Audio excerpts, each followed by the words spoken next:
Hi guys, what's up? My name is Ronald. Meron lang tayong quick update sa e-travel arrival. Para sa mga taong babalik ng Philippines or magre-register nga sa e-travel arrival, meron nang dinagdag yung e-travel option na related sa mpox or monkeypox. Under siya ng health declaration na kailangan yung i-declare kung meron kayong nararamdaman.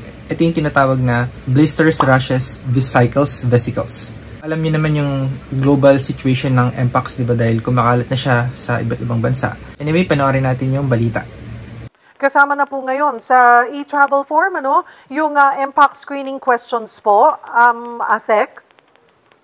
That's correct. Yung ating health declaration form na electronic na doon sa etravel.gov.ph, dati kasi pagka nag-click ka doon ng meron akong sakit, may lalabas na drop-down list. Yung nakalagay sa drop-down list, upo, sipon, lagnat at iba pang sintomas. Pero dati, walang nakalagay na rashes or blisters, yung mga sintomas sa balat. Mahalaga kasi yan kasi kung yari, meron naman tayong traveler, biyahero, na ang kanyang sintomas sa balat, kung di niya nakita doon sa selection yung rashes, baka isipin niya hindi hinahanap. So ngayong meron na, mas makakatulong yon sa ating DOQ. At sana rin naman po, mga honest po talagang magsisagot, ano po? Ay, tama yan, Cheryl, no? Napakahalaga talaga ng honesty. Honesty is really going to be the best policy pagdating dito kasi walang sapilitan eh. Although, to reassure our citizens, merong kapangyarihan ng Bureau of Quarantine na kung sa tingin nila ay may duda at kung may sinatago ang isang pasahero, pwede nilang iset aside for secondary screening, respectful, but still with a legal mandate. At kung kailangan, hindi nila papasukin, pwede nilang gawin yon under Republic Act 11332.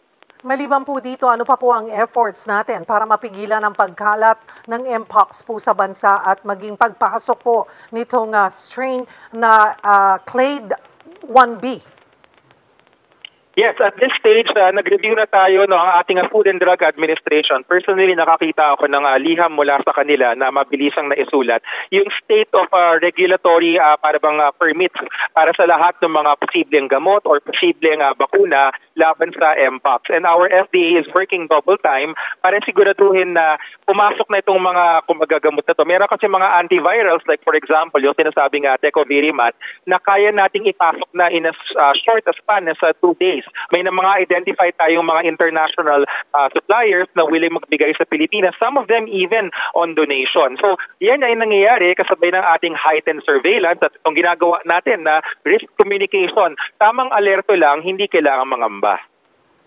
Muli, paalala po sa ating mga kapatid. Kasi ito po biglang nagsusulputan ngayon. Ito nga pong clade 2 na variant po sa atin. Na mayroon naman talaga tayo sa bansa.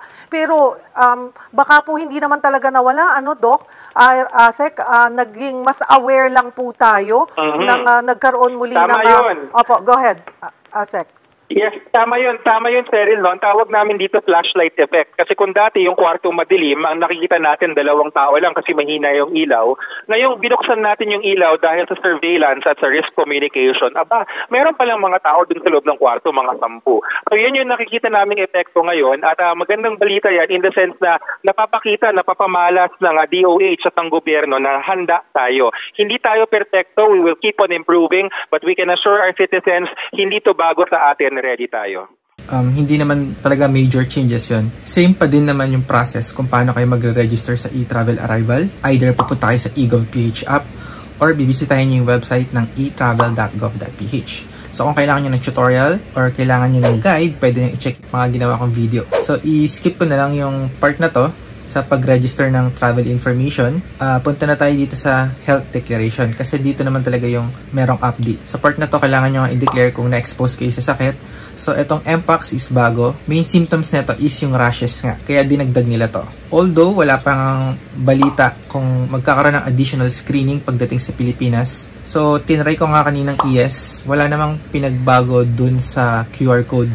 So anyway, expect na lang natin sa parang nung COVID last time, baka magkaroon ng mga additional screening kapag meron kayong symptoms ng mpox. Para naman sa mga taong nahihirapan pa din sa arrival customs dahil andito pa rin yung tanong na yan kung may i-declare kayo or wala. Kung kailangan nyo bang i-declare yung dala nyo or ano ba yung mga dapat dalhin pabalik ng Philippines, hand carry ba or check-in. You can comment in this video or you can chat me in Facebook. Yun lang guys, maraming salamat. Kung di ka pa nakasubscribe, support my channel.